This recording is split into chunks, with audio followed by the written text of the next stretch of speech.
મામા આ ગીતની સત્ય ઘટના જ્યારે હું રેકોર્ડિંગ કરવા ગયો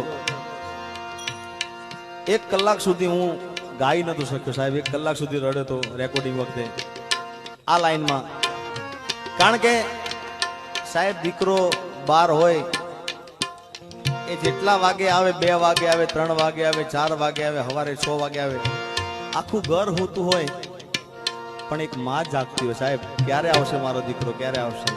હા બાકી બધા આખા ઘરના હોઈ ગયા હોય એટલે કવિ કેદારને લખ્યું કે નીંદરાના આવે બેટો હોય ઘરની બહાર જો પછી ખોખડે ડેલીને માડી હરખે દ્વાર ઉગાડે જો આવ્યો મારા લાલ એ તારા વારણા